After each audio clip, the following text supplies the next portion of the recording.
താമോനത്താലോ ഹോ അശ്രോ ലകോഹനമ്മ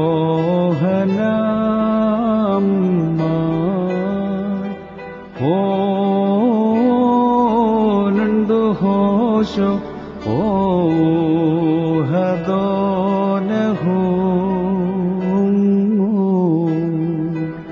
ആതാമോഹ സോഹൗ ബായിഹു ബ്രംശി ഹോഷ്ബുകു ബോസോറായിഹു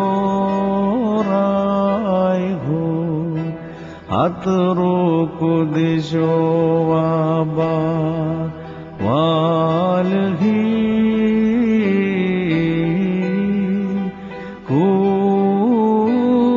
കൂലഹുൻ സാക്കിൽ റോസഹു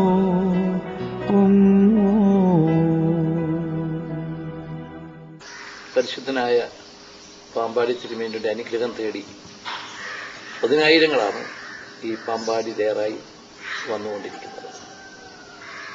പരിശുദ്ധനായ തിരുമേനി ജീവിച്ചിരുന്നപ്പോഴും കാലം ചെയ്തതിനു ശേഷവും ഒരു വിഭാഗം മാത്രമല്ല, എല്ലാ വിഭാഗം ആളുകൾ, നാനാ മതസ്ഥരായിട്ടുള്ള ജനങ്ങൾ തിരുമേനിയെ സ്നേഹിച്ചിരുന്നു, ബഹുമാനിച്ചിരുന്നു, ആരാധിച്ചിരുന്നു. തിരുമേനി ഈ നാടിന്റെ ഒരു അനുഗ്രഹമാണ്. തിരുമേനിയുടെ ദാനശീലത്തെക്കുറിച്ച് ധാരാളം കാര്യങ്ങൾ ഈ നാട്ടിൽ അറിയാം. ധാരാളിത്തത്തിൽ നിന്നല്ല തിരുമേനി ദാനം ചെയ്യുന്നത്, ഇല്ലായ്മയിൽ നിന്ന് ദാനം ചെയ്തിരുന്നു. പാവപ്പെട്ടവരെ, കഷ്ടപ്പെടുന്നവരെ, ക്ലേശം അനുഭവിക്കുന്നവരെ തിരുമേനി സ്നേഹിക്കുകയും അതുപോലെ തന്നെ അവരെ പ്രത്യേകം കരുതുകയും ചെയ്തിരുന്നു. തിരുമേനിയുമായി ബന്ധപ്പെട്ട് നിരവധി സ്ഥാപനങ്ങൾ ഈ പാമ്പാടി ദേറയുമായി ബന്ധിച്ചുണ്ട്. എനിക്കത് സംബന്ധിച്ചൊരു കാര്യം പറയാനുള്ളത്, അതിന്റെ പ്രവർത്തനങ്ങളിലൊക്കെ സഹകരിക്കാൻ, പങ്കാളിയാകാൻ എനിക്ക് അവസരം ലഭിച്ചിട്ടുണ്ട്. ഏത് കാര്യത്തിനിറങ്ങി തിരിച്ചാലും നടക്കുമോ എന്ന് സംശയം ഉണ്ടായിരുന്ന കാര്യങ്ങൾ പോലും വളരെ വേഗത്തിൽ നടന്നിട്ടുള്ളതാണ് എൻ്റെ അനുഭവം. പരിശുദ്ധ തിരുമേനി ഈ നാടിനും ഇവിടുത്തെ എല്ലാ വിഭാഗം ജനങ്ങൾക്കും ഏറ്റവും അധികം ആരാധനയോടുകൂടി ഉറ്റുനോക്കുന്ന ഒരു ആധ്യാത്മിക പിതാവാണ്. ഷമ്മാശനായിരുന്നപ്പോഴും റംബാനായിരുന്നപ്പോഴും മെത്രാപ്പൊലീത്ത ആയിരുന്നപ്പോഴും കാലശേഷവും പാമ്പാടി തിരുമേനിയുടെ മധ്യസ്ഥതയ്ക്കെത്തുന്നവരുടെ എണ്ണം പ്രതിവർഷം വർദ്ധിച്ചുവരികയാണ്.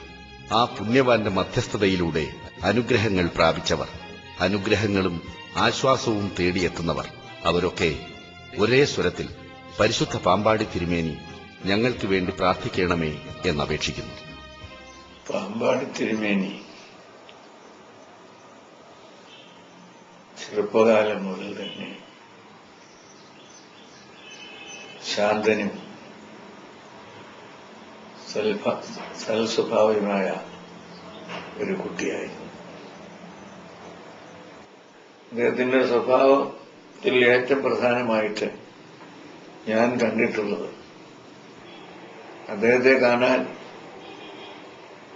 ആര് വന്നാലും, സമ്പത്തുള്ളവരോ അല്ലാത്തവരോ ആയ ആളുകൾ വന്നാൽ അവരെ ഒരുപോലെ സ്വീകരിക്കുകയും എന്തെങ്കിലും ഭക്ഷണം കൊടുക്കാതെ വിടുന്നത് അദ്ദേഹത്തിന് ഒരിക്കലും ചിന്തിക്കാൻ വയ്യാത്ത കാര്യമായിരുന്നു. ഭിക്ഷക്കാർ ആരെങ്കിലും വന്നാൽ ഭക്ഷണ സമയമാണെങ്കിൽ അവർക്ക് ഭക്ഷണം കൊടുക്കുകയും അതോടൊപ്പം തന്നെ സാമ്പത്തികമായി എന്തെങ്കിലും സഹായം ചെയ്യുക പതിവായിരുന്നു. ഒരുത്തരോടും പ്രത്യേകത കാണിക്കാതെ എല്ലാവർക്കും സന്തോഷമാകത്തക്കവണ്ണം അദ്ദേഹത്തിൽ പ്രവർത്തിച്ചുകൊണ്ടിരുന്നു എന്നുള്ളത് അടുത്തറിയാവുന്നവർക്ക് മാത്രമല്ല, ദേശത്തുള്ളവർക്കും അത് അറിയാമായിരുന്ന ഒരു കാര്യമാണ്.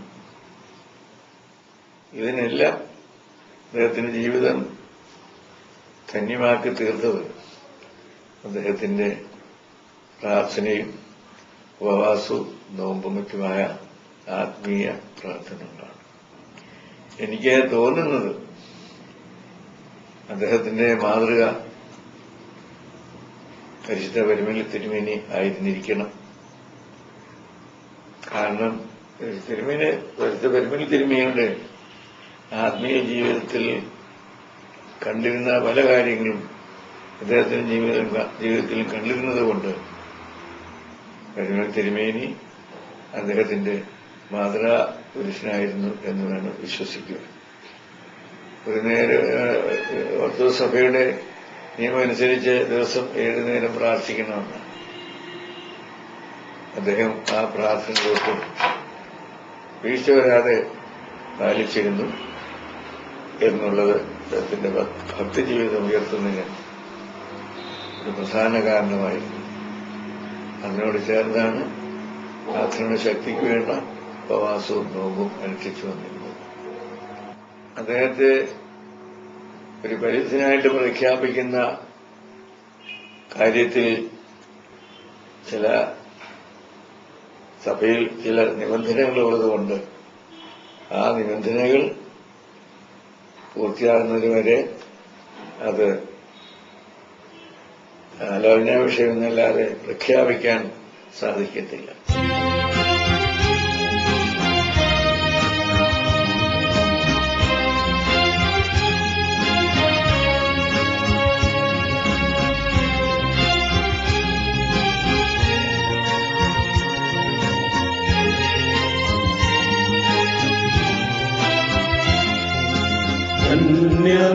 പുണ്യമഹാത്മാവേ